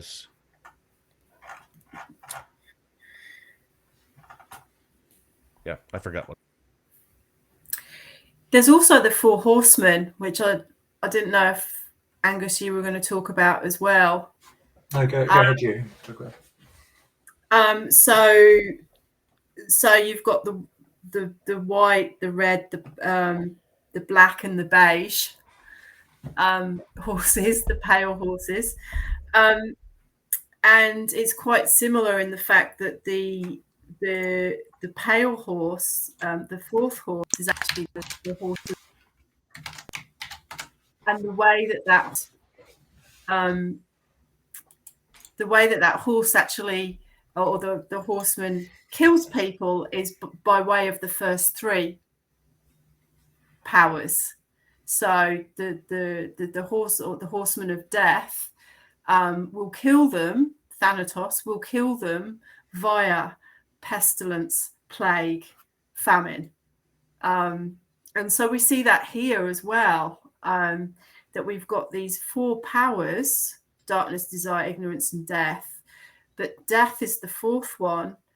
And there are actually 7 ways that this particular power can kill. And actually, the first 3 of them is that you can kill via darkness, you can kill via desire, and you can kill via ignorance. So they're not just unrighteous powers that are floating around now. They're actually weaponized via the fourth power. So actually a direct mirroring to the book of Revelation there. Oh, this is so good, man. Like this is the 4 horsemen of materialism, you could say, too. There's consumerism, there's the materialization and religion of God in metaphysical realism. There's the materialism of the scientific mindset in coarse empiricism and a fixedness in relationship to everything that is fracturedly superficial. These are all deaths. These are all soul deaths that are occurring, and it's really interesting. When the pandemic, so-called, hit, I thought, well, this is just a natural culmination. Like, people are just going to believe this materialistic, because people are captured. They're totally captured by this fourfold result, all coming together in one religious ecstatic fetishism of the material world, and they're going to bring moralism into it, huh? So now follow the science is a moral impulse. Really, empirical science is going to give you morality. It doesn't have any ought in it at all. And yet that's where we landed. It was fucking inevitable, wasn't it? Yeah, that's right. And actually, even Vernon talks about morality, and how paper thin morality is, as well. Like there's no, because virtue was always, if you follow a virtue, you will get some sort of benefit out of it at the end. You will find God and you will meet together, sort of thing. Whereas morality, because it's secular, doesn't have any of those promises in, and it deadens everything. And so what's the point? Like, why should I be moral? Like, there's nothing out there that's going to see me. I'm not going to get anything from it. And that was really interesting. Yet you can't deny this moral impulse, because we are the world is structured to do good.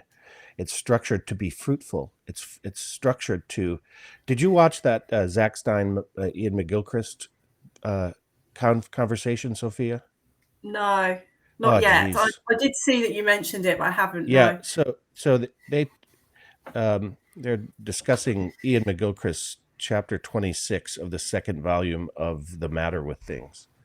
And in that he describes value, which is a way too conservative English word for me, as relates to what he's really getting at, which is, and I mean England, the country. This it's way too. It's not. It doesn't have enough guts in it. It's not Nietzschean enough.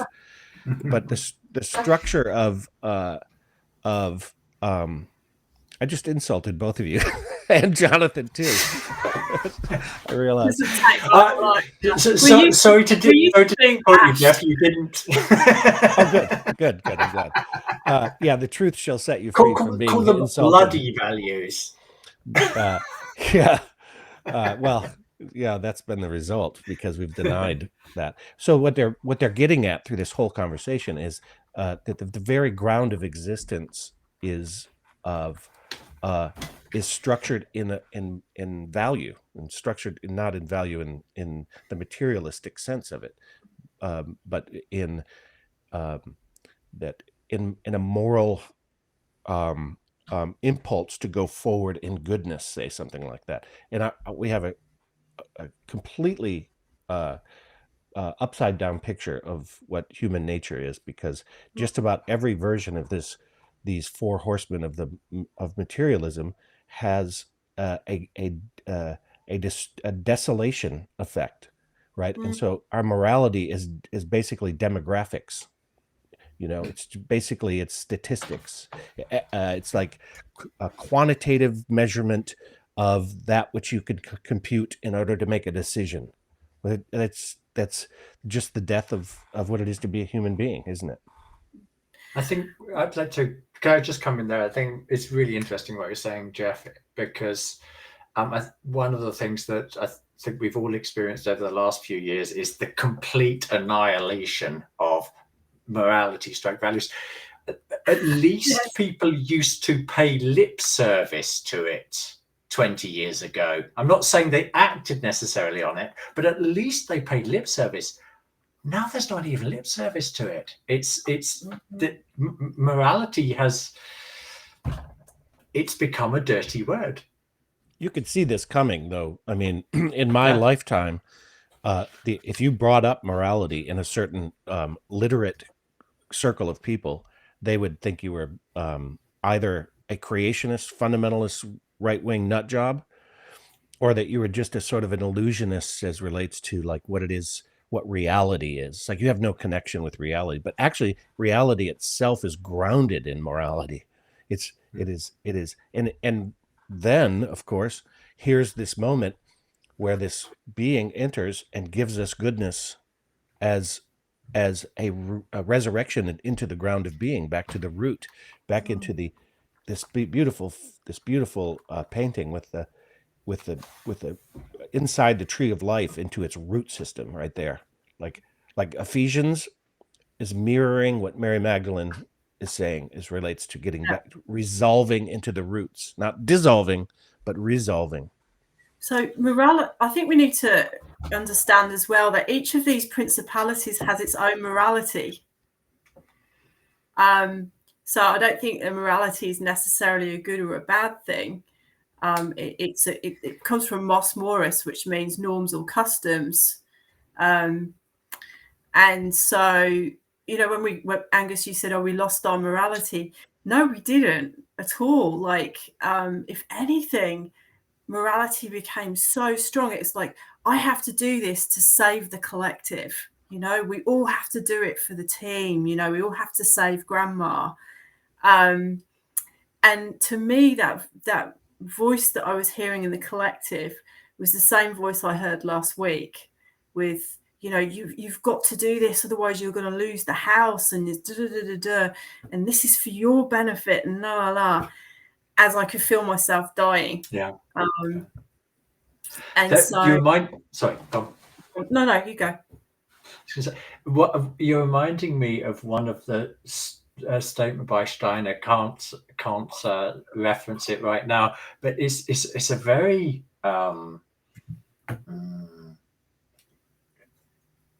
quite an aggressive statement, a confrontational. It basically says the bourgeois. I was thinking about it when Jeff was saying about in literature groups, if you mentioned morality, Steiner says like the people most susceptible to Errorman are the bourgeois, the people who want to conform, the people who want us like to get along, that they can be manipulated into this group thing, the belief that we're doing something good, but have been completely deceived about the goodness of it. Yeah. And because they are so loyal to the system, they don't challenge it, even when it's shouting in their faces, I am evil, I am evil. Right, yes. Well, because there's no such thing, right, as evil, according to them. It's That's interesting right. that the lemmings that went first for the vaccines, so-called vaccines, were people with master's degree. PhDs were along with the most uneducated. That's right. The least likely to get vaccinated, right? Except that the other study that was a pretty comprehensive psychological study, I thought. The other study is that the people who are least educated were most susceptible to fear. So they were caving out of against their own intuition, say, right? But the PhDs understand research, and they were like, yes, you couldn't possibly be saying this with the kind of certainty you're saying right out of the gate. So there was a healthy critical skepticism there. So I find that really interesting, that relating to the susceptibility issues, which is, and this is beautiful. Like this is really, we're doing a good job staying with the text, I would say this time. I'm not sure if we are, but something that Vernon talks about in the mystery of, or was it The Secret of Christianity, which I thought was really interesting, was about how right wing and left wing react to the apocalypse. And he says that the fundamentalists imagine a fiery end, which is a faux purification event. And they will attribute failures of the group. They extend them out to the surrounding society. So basically, right-wing people like to just see everything destroyed, like just destroy all of these corrupt institutions, let's burn them all down and Whereas it says the liberals, when faced with an apocalypse, they use it as they use it as a catharsis of moral outrage. So they very much see it's about an injustice and that there's a moral outrage and we've got to fix this sort of thing. And he basically says at the end, but they use shame and guilt to mop up the rest. And the kingdom is not here because of social injustice. So I thought that was really interesting. It sort of brings up Jonathan Haidt as well, that his kind of the book that he did on what was it called? The Coddling of the American Mind? No, it was the other one. The moral morality one. Yeah. Yeah. Just about how the right and the left kind of, and so the left are really big on moral outrage when it comes to an apocalypse. That I see that the apocalypse, the second coming is because of social injustice. So they feel outraged, but then they also feel guilty, which is that Protestant thing, right? Which is really unhealthy. That deep down that they're sort of at fault as well. Yeah. Well, there's also Lucifer and Errorman in left and right, and they're if you can get them to start going at each other, then they're going to drive the system to its own desolation. They're going to use the powers are going to use the bipedal energy, right, to get the thing moving in a way that is working off of each other, right? They have to be kept separate. There is, as Peterson describes, the importance of conservative and the importance of the liberal mind frame, but they're being there's the fostering of the outrage at each other is the way the social engineers are achieving everything that they need to achieve with their four horsemen of the apocalypse. But naturally, the fundamentalists aren't good on outrage. Like, I have to say, I'm probably more in the fundamentalist that's like, oh, just scrap the whole thing. It's all just ruined, let's just burn it down to the ground. But aren't they both moving into the seven? Aren't they? I'm not trying to move us into the seven, but saying out of the seven. Yeah. Isn't this a death wish? In both cases, yes. It's sort of it's like a it's the left is fueled by resentment in the Nietzschean sense, because their coarse empiricism can't relate to the moral impulse, and so they deny its existence, and the only thing left is resentment, and so resentment looks like self-righteousness, Like I mean, you see it all around you. People like this is like perfectly real stuff. If you think about your liberal friends, say, and then the death wish for the fundamentalists is let's get heaven here now because this is the apocalypse. So they tell themselves this is what's going on. Pestilence. What are the four? Plague. Death, plague. Right. Like, oh, here it is.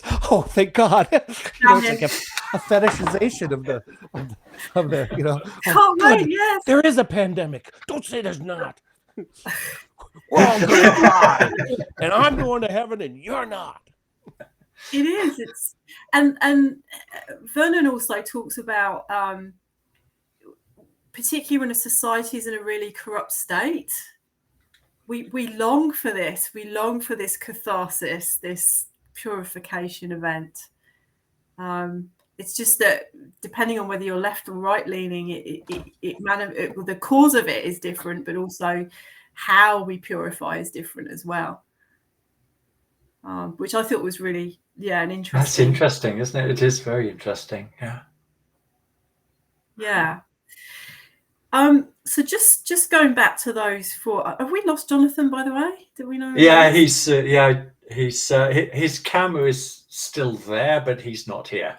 Oh, okay. Because he said there was an electrician or something. So with the four unrighteous powers, even though darkness is missing, it is actually there is more because darkness is mentioned as a wrath as well. But I really see, and I think Jeff, you've picked up, and Angus, you've picked up on it as well. The darkness is about a lack of metaphysics, and also if we don't manifest ourselves as an avatar, like as in a soul or whatever, which is made of light, we're not actually going to be able to work out what this metaphysics is either, because we need to be in body or in soul in a particular space to be able to work it out. So I very much see this is a real ailment of today's society, because we don't have foundations and a horizon anymore, and we're not allowed to talk about these things anymore, like what truth is, what a human is, what human nature is, what system nature is, what a daimon is, a daimon's real, all these sorts of things, consciousness, all of this. We're not allowed to talk, in universities, we're not allowed to talk about these things anymore. And it's people like Vernon and Kastrup, and Jordan Peterson and people like that who are now bringing this back into vogue and say, how can we possibly orient ourselves without a story? Where are values without a story? Is this? Can I just ask, Sophia? Is this fairly recent with Kastrup? Because I saw him in conversation with who was it? John Vervaeke. Was it John? Was it? It could have been. It was a long, 2-hour strong disagreement. Yeah, on the metaphysic issue. He didn't sound like he would move into the camp that you're just describing. That's really interesting. Do you know if it's a recent event for him, or is it because he's been doing too many drugs? I don't know. I don't know. Like, I've read a few of his books, and I have to say I'm very disappointed with his politics and how he's sort of he seems to have gone quite left about this whole apocalypse thing. Interesting. But you I just add that sort of like squares a lot with the picture that I've got from reading him at those years back, where he was recruited by people with very deep pockets to do research in a very specific area, which was looking to overcome the limitations of the human mind with drugs. So there is definitely some type of perversion, non-Christian thing, in my mind at least, going on there. So what you're describing does square, but what I'm surprised at is him talking about daemons and so feeling possessed in that. I don't recognize that from his readings, and I'm sensing that this is a new development for him, but I'm not sure. I get the sense. Go ahead. Sorry, go on. No, you. Yeah, so he really talked about his demon, in his discussion with Jonathan Pageau. Okay, right. I'll have a look at that. Ages. And he was saying, you know, my Daimon pulls me, and Jonathan Pageau went, well, I've got a Daimon and he pushes me. And so they were talking about, you know, pulling and pushing and this and that, and recognizing that they had their own agenda. So sometimes they would get them to do something that actually wasn't very good for them, as in the physical, you know, the owner of the body. But the Daimon was like, you've got to do this for me, otherwise I won't shut up. And so they seem to recognize this in them. But it's a real, like Socrates had a Daimon too, right? Yeah. And really the Daimon was what it was there was Socrates had a god, I think it was Apollo or something, wasn't it, that he thought was the source, and then he had a Daimon that would actually communicate with his spirit and source. So the Daimon would create this flow, this energy, this turbulence, and it was through that turbulence that Apollo could talk to Socrates. That was his metaphysics, right? That it would create this like vortex, and it would be able to, then he would be able to hear what Apollo's got to say. So that was what, you know, that was how Socrates made sense of his Daimon.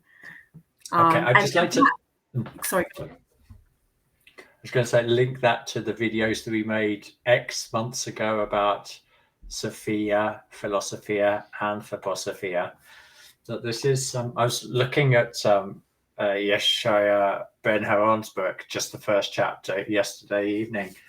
And he was describing Anthroposophia in exactly this context. He didn't call her a Daimon, but that's exactly how he was describing mankind's relationship to Christ. If you're an anthroposophist, goes through the being of Anthroposophy. So it's very interesting the way you're mapping those ideas there. And again, it's a vessel, right? So it's a vessel of turbulence, and it's in that turbulence that something can come through, but it's holding a space. The angel, the Daimon, is holding a space where the turbulence is, and that's where where Socrates and Apollo can meet in the middle. It's chaos. It's fertility. It's the absolute. It's that moment in a biodynamic stirring where you break the vortex, and everything enters at that moment. All of the wisdom of the stars, the universe, everything enters, and then you reverse the flow, and you create a new vortex. It's the vessel. We're water bodies. Our heart is shaped like a vortex. Our blood moves in vortexual context. It's that form that is the vessel for what? It's a vessel for life to incarnate. Right. And it's chaos in the most positive sense of the word, because a modern mind tends to hear that as something negative, but here it couldn't be more positive, is what you're saying. There'd be no fertility without chaos. Exactly. Nothing would come about. Everything would just be static. Yeah. Just sameness and gravity and linear processes and systems. More systems. So that space between spirit and soul, we could also give it a name, chaos, couldn't we? Really? Yeah. I mean, that's what my wife thinks of me. And if you think about Leviathan, right? So that whole thing is, so Thomas Hobbes took that as civil war, as being the sea serpent, chaos, that needs to be killed. And who does the killing? It's Baal. Who? In the biblical story, it's Baal. Who's Baal? Baal that kills. He's the bad god in the Bible. Well, the question is he or not? I mean, Yeah. So I was trying to give a direct answer to Jeff's I'm not question familiar there. with Baal. But you remember all the Balenciaga stuff, so it's all devil worship and that kind of thing. Right.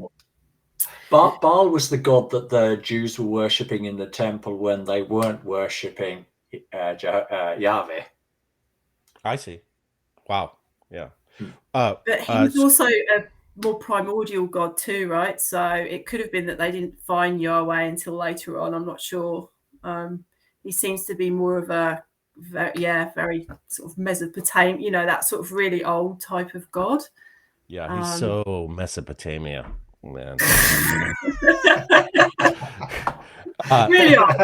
I'd like to take us back to metaphysics because it's a good placeholding term, and but it's also kind of an abstraction, I think, of this. And I don't mean, I know the way you mean it, but I also am very keen to celebrate the ways in which very public and very, very capable intellectuals are starting to move into the recognition that needs to be a grounding in a reality that's not coarse, fractured empiricism, say. But then there's this pragmatism coming out of particularly American pragmatism that has rationalized that empirical impulse to the degree that you could find a not the existentialist, man. They were like this is a dark void, and we're just going to have to come to terms with the meaninglessness of existence. But the rationalist side that is a result of empiricism, but wishes to apologize for it. This is something I've been tracking. So you have these wonderful thinkers who are also very bound. Jordan Peterson is very bound to the pragmatists. John Vervaeke, I would suggest, is bound to the pragmatists, and he's also bound to a materialistic description of neo-Darwinism, and he's trying to create a religion that's not a religion, right? And I'm with Vervaeke all the way. Like, he's a great thinker. He's spiritualized his thinking to such a great degree, and yet then he does this Socrates series, and it's like pedantic and preachy and sort of self-helpy, and it's like, ooh, I'm not going there with him. I watch all 50 of his Crisis of Meaning videos, but I'm not going there with this religion of Socrates kind of thing. Religifying Socrates. But the need is there clearly in our culture, and some of the most important thinkers are touching upon it. It just can't be utilitarian. And so metaphysics can be an abstract sort of thing you slip in between reality and the way we perform reality, say. So that which is at the ground of existence in that is a spiritual impulse, we need to have a real relationship with that, not a theoretical one or utilitarian or pragmatic. So I just want to infuse that into this conversation, that the darkness that shines into the light has to be spiritual reality. And I don't think that many in that group would take the Christ event as a real event phenomenologically in the evolution of the earth, because they don't have the epistemology. I'll just add this, occurs to me now. They don't have the epistemology to make that connection as relates to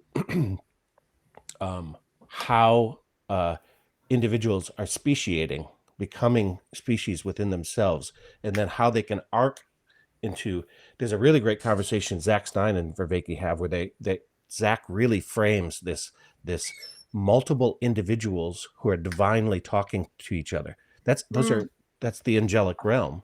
But it's also the human realm as a possibility when we speciate, and then that allows us, like Francis of Assisi, to speak into the other realms, or Goethe to speak to be in dialogue with these other realms, because they are purposeful and free at the level of speciation.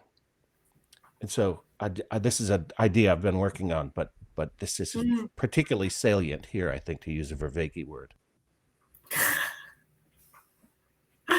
I'm gonna add to, if you don't want to move on, Sophia, I'd like to add to what Jeff was saying. This speciation, Steiner talks about, doesn't he, that communities will become a lot more idea based. And when I say idea based, I don't just mean sort of like mental representations. I mean inspiring, living ideas. And I don't know if you guys saw my conversation with Andreas Schmidt, the guy who runs the thing out of Germany with the philosophy of freedom. But one of the things that we were talking about in that conversation is this connection. The three of us, the four of us, when Jonathan is here, we feel it. We hardly know each other, but we feel as if we really are on the same page.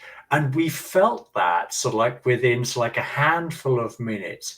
Here I feel somebody that I feel in communion with. And I'm really happy we're different, but on the really crucial points, we are of the same spirit. And that means that we can come together. And increasingly, so if Steiner is to be believed in this, these are going to be like the shaping forces of future communities. People recognizing you and I, we have a common spirit. We have a common values on how life should be. And that's going to become ever more important in society, and that for me leads it further. I won't like develop it, but it's like into like the Michaelic spirit and the obviously anthroposophy. Yeah, it's like in connection with that as well. So. Yeah, just I agree, Jeff, as well with your statement that we need to be very conscious about metaphysics and sort of the dangers of the abstract there. And like Vernon would say, like metaphysics or divinity, like as in that there is something behind or below, within, and as a realm that's sort of not within, it's outside of the system looking in, sort of thing. So, and I think he uses metaphysics if you're secular, or spiritual or divine if you're not. So I kind of prefer metaphysics, just because it's a little bit more palatable in sort of scholarship realms. It's still not very palatable, but it's more amenable than if you just go full bang spiritual. I agree with that, and I use it too. But I with Vernon want to be very forward in that spiritual reality is a reality and not a construct. And so that we go quickly to these constructs. And I also agree that we need to be in conversation with each other, not just people that were of such seamless mind sympathies, but also those people who are adjacent.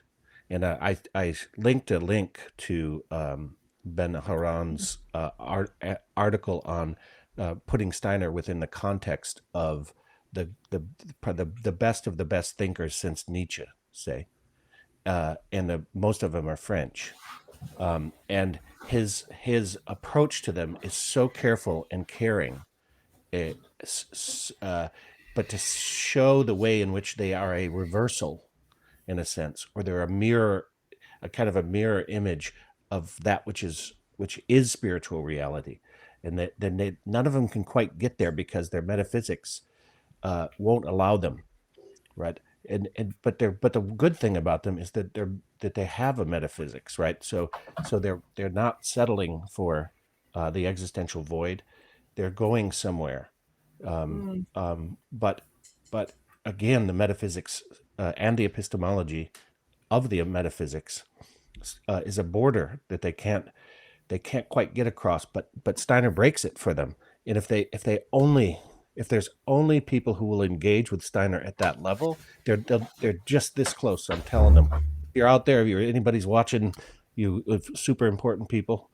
But Zach Stein is one that comes closest to me because of what he's working on with his metapsychology. So he really emphasizes the ensoulment process, which is important because we need to come to terms with our temporality and death. We need a good language that's not empirical language for the reality, the phenomenology of the soul, say. And he provides a threefold picture, and the first one is transcendence, and it's not developed yet. It's like a placeholder for him. But this is where psychology needs to go or human development picture needs to go, because that transcendence is where the mystery is. And one of the darknesses or the ignorances is certainty, the degree and desire and desperation for certainty about things, where if you have the transcendent, it's mysterious. Like we need to be able to have a metaphysics, but we have to realize that there's no way to concretize it in a doctrine.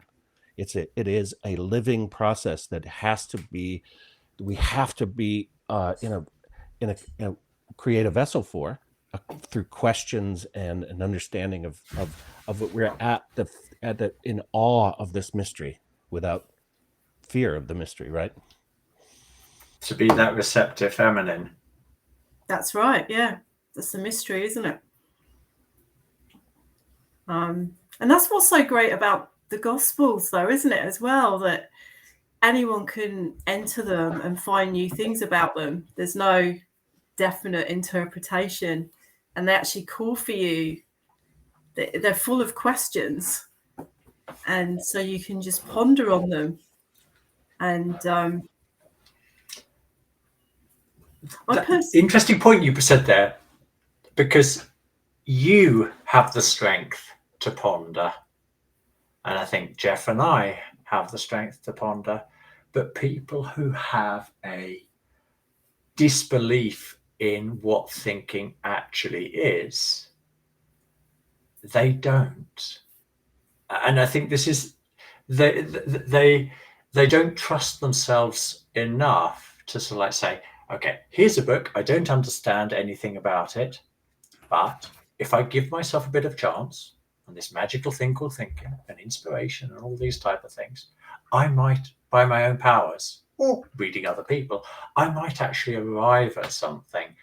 I don't think there is I think there's a sickness in people's own belief in their own abilities to manage these things, manage these questions, these complicated questions with thinking, and the use of authority to make arguments is one of the ultimate symptoms of that weakness. Instead of using their own reasoning, they'll call somebody else in as an authority because they're not able to stand there as an authority themselves.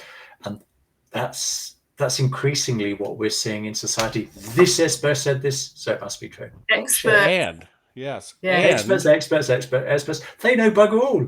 They're consistently getting it wrong. Oh, yeah. Well, and of course they're wrong, and this because they're specialists. How can you be right if you think you're how can you be right if you're certain? For God's sakes, you can't be. But the other thing about that is that authority has to reflect the groupthink. So that authority actually has to tell you what you already believe to be true. Otherwise, they need to be pushed to the margins, right? No questioning of the narrative.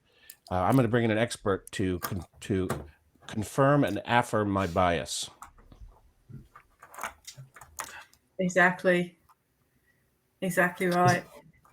How are we going time-wise, Sophia? You're past your bedtime yet? I think it's definitely my bedtime. I I was actually thinking it's probably a good place to stop, because we've actually really beautifully, I think, introduced this idea of the principalities and the powers, and really explored that concept of darkness as being like an absence of an understanding of metaphysics or the spiritual realm. And I think that's then quite a good springboard for next time to go on to the other three powers, and then the Roths as well. I don't know what you guys think, but I think it's really set it up quite well for next time. Great. Yeah, I feel that way too. I feel soul preparation for this next step, and it's a step of human development now. It's an answer to the potential cynical way one could draw conclusions from our conversation, which is not the case at all. Lots of interesting stuff today. Yeah, it's really good. Okay, I'll press end. Unless anybody's got any objections. No, go for it.